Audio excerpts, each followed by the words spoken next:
and how it is conducted. So consider the difference.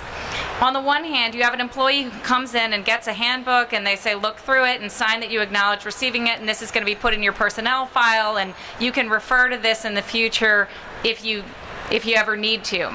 On the other hand, take the scenario where the general manager and the owner of the restaurant come to the restaurant and sit with the entire workplace and explain that this is an important policy, what they expect, that they comply with the policy and that they expect their employees to comply with the policy. They tell you what they expect their managers to do. They expect their managers to enforce the policy. They tell the employees that they expect the employees to report if they experience any form of harassment. They let the employees know that if they don't report it, their hands are tied. There's nothing that they can do. They personally tell the employees that if you do make this sort of complaint, we are going to listen to you. We're going to take it seriously. Let me explain the process that's going to happen so that you know. Let me identify and introduce you to the person who you should make the complaint to, right? And here she is. And if you're not comfortable making the complaint to her or to him, then you can bring your complaint directly to me. Let that be the dialogue, and make sure that they understand that this is an expectation that's coming from the top of the organization, and it's something to which the company is committed. Certainly companies do these things all the time. Some companies have safety meetings every morning. How often do you think those companies have the kind of meeting I just described? Probably not that frequently. And I think that it would make a difference. I'm going to let Diana quickly hit on the rest of these, and then I'll jump back for the last two.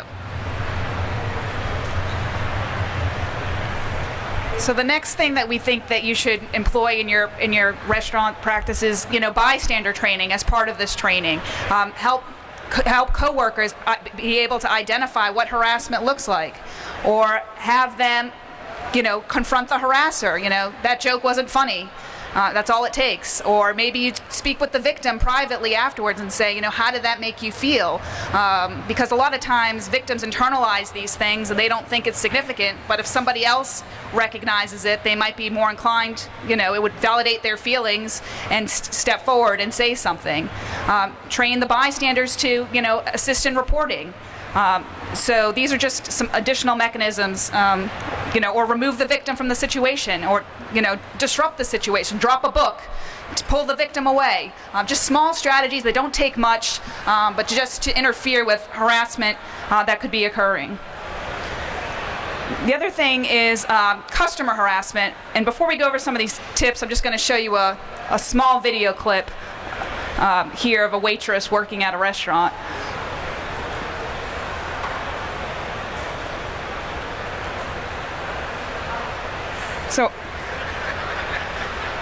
So I don't know that all waitresses would take that approach, but it does show that obviously, it is, this customer harassment is prevalent in the industry. We heard Liz's anecdote. We know it's out there. So we got to make sure that it's being addressed in the workplace. And one of the things you want to do is, if someone complains about a customer being harassing, is separate that waiter or separate that server. See if you can separate them. Talk to the customers. Say, those comments aren't appropriate. We don't tolerate that here. You could even think about putting signs up in the restaurant or stuff on your menu saying that you're not going to tolerate harassment by customers and that it's an important value to the restaurant.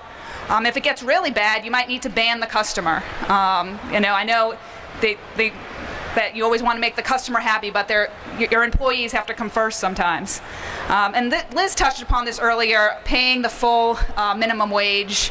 In states that have the full minimum wage, the wait staff isn't tied to tips as much, and therefore probably doesn't put up with harassment by customers as much as perhaps in states that don't have those kinds of laws. Regardless, just don't ever tell the employee that they have to put up with the harassment. Okay.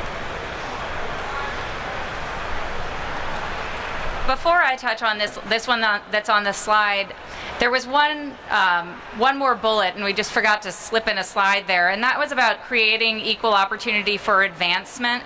And that relates to the idea that management in the restaurant industry still is predominantly a man's world. Now, that doesn't mean that you can just promote women because they're women, because there's a problem with that too. But what you can do is try to create opportunities for women to advance in the workplace. Make sure that they're getting the same kind of support as other people do, recognizing sort of the realities of the circumstances might make it more difficult in some instances for them to be promoted in that way.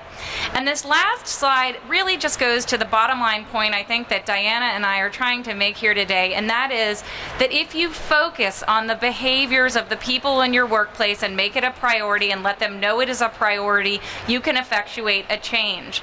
And one of the ways that you can do this is try to actually ferret it out. When people leave your employment, conduct exit interviews. Consider having them conducted by third parties who are independent. Consider having an anonymous hotline where people can call to take complaints.